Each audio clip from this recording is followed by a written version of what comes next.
Hola amigos, my name is Francisco. Today I would like to talk about a very interesting topic that is how to get over a heartbreak. Actually, I got an email 2 weeks ago by a guy whose name is Michael. He was about to get married to her. All of a sudden, she told him that he doesn't feel anything towards him, and it was the end of the relationship.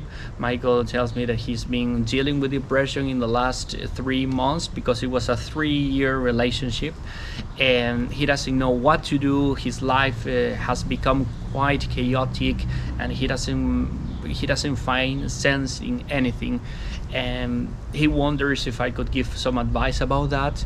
His impression was that he has found the wife or the girl of his dreams.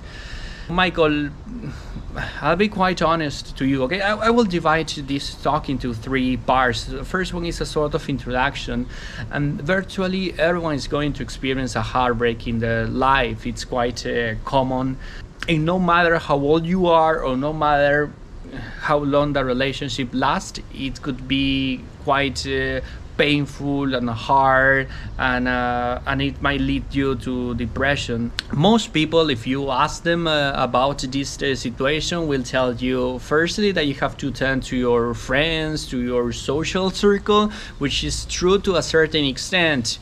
It might help you, but you're going to realize that at some point, if it's particularly painful, like in your case, they won't be with you. They are going to get tired of hearing all the time what you have to say. So it's a bit ironic. Secondly, most people will tell you that time will help you quite a lot, which is true, but the problem is that if you just relied on time, it might take longer than expected, and you might realize that there might be many wounds that are not healed, and it could be quite detrimental in the long term. One study showed that it might activate different areas in your brain that are activated when a drug addict is deprived of cocaine, so that you can imagine how difficult it is. And it's terribly painful. It's terrible that you might find people who might downplay your suffering. Every case is very singular. And in the last 10 years, Michael, let me tell you, there have been many studies showing that once we have a heartbreak, it affects not just our bodies and our minds, but also our hearts. It's terribly painful, and it requires therefore the right perspective to address a serious topic. A heartbreak is of course a sort of grief, and it's very dramatic because our identities were quite connected to this person, but all of a sudden you realize that that person is not with you anymore. Once you wake up, everything's okay until you realize that where is she? And you perceive that there's a void inside you. Now I would like to tell you what you experience, what most people experience when they have a heartbreak. I know you know this very well. Firstly, you're gonna experience or have conspiracy theories. You're going to start thinking about possible scenarios. What if I hadn't done that? Secondly, you're going to start idealizing this person. As you mentioned in your letter, you said that she was the girl of your dreams, and you're going to think that she's the only one, okay? The one, which is something quite harmful, as I will show you later. Thirdly, you're going to have what in psychology we call negative cognitions. You're going to start harboring self-blame, self-criticism. Now, Michael, let me tell you something that is key in this situation, that there's a huge difference between wanting something and making a firm decision. And in this case, if you want to get over a heartbreak, you have to make the firm decision to move forward. Otherwise, it's going to take longer and it's going to be more painful than it is. And I suggest that you realize that in this scenario, your mind might become your worst enemy. So you have to hack your minds. You have to be fully aware that if you experience something or you have a particular thought, that doesn't mean that it's true.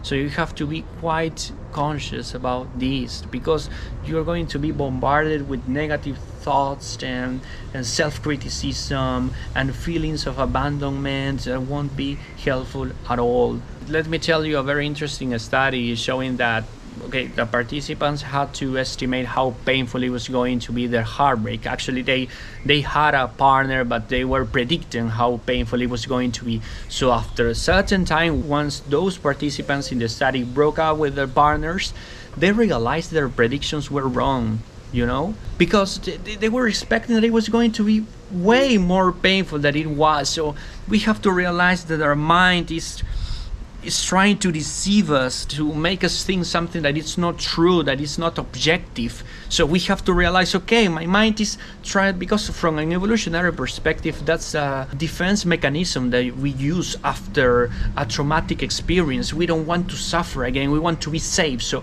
we start harboring thoughts that might not match with reality. So we have to be careful with the type of thoughts that we embrace and support. Now I would like to tell you how to address those feelings, those thoughts that we tend to harbor. Okay, so when we tend to idealize, I suggest that you realize that there's no perfect partner. So you might start realizing that there were many flaws and defects and problems in the relationship, and that person is not the one. Okay, so we have to get rid of this toxic idea that there's just one person in your life. Okay, that's not true at all. There might be many people with whom we might have a relationship, and a relationship is a sort of a story in which there is sorrow, drama, happy moments, and there are many things that we might edit and change. And many studies show that you just have to come up with an idea why you broke up. Perhaps she wasn't in love with you as much as you were towards her. We tend to take things very personal in these situations. We tend to think that we are the worst or we are not worthy of love, when, well, it might be simply that she was looking for a different partner. Like a friend of mine who told me, I want to get married to a friend who is quite engaged in environmental issues, who is vegan, and she ended up dating another guy, and then she realized this guy is wonderful, but I'm not looking for this partner. I want to be with someone who has the same concern. It's not personal at all. So you might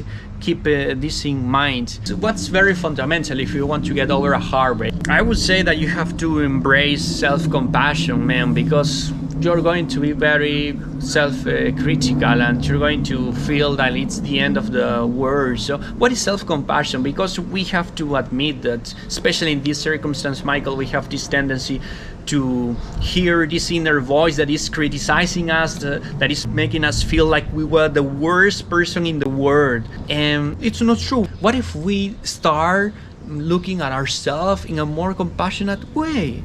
That we were doing our best and sometimes things don't happen as we would like to happen. So let's try to put this more into practice. I suggest there are many exercises that you can apply. One is that, what if your best friend were experiencing this? I'm sure that you would be way more compassionate and forgiving and kinder to this person. Michael, besides self-compassion, I suggest that you realize what your goals, dreams, and expectations were in life, because perhaps you made a mistake that several people make when they have a relationship, and that is putting your partner, your girlfriend in this case, on a pedestal.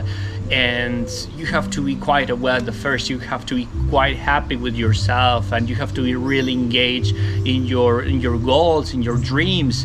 What about your career prospect? What about your personal dreams? As well as that, I suggest that you do mindfulness, because we cannot deny that once we have a heartbreak, we are constantly bombarded with negative thoughts and ideas. So I suggest that you learn how to manage those thoughts. Mindfulness is basically to be really in the present. Otherwise, we feel like our thoughts take us to different parts, and so we cannot enjoy the present moment. We cannot connect to ourselves. So that's why I suggest that you use many apps that might be quite useful for you, so that you can learn how to hack your mind and be able to handle those constant thoughts.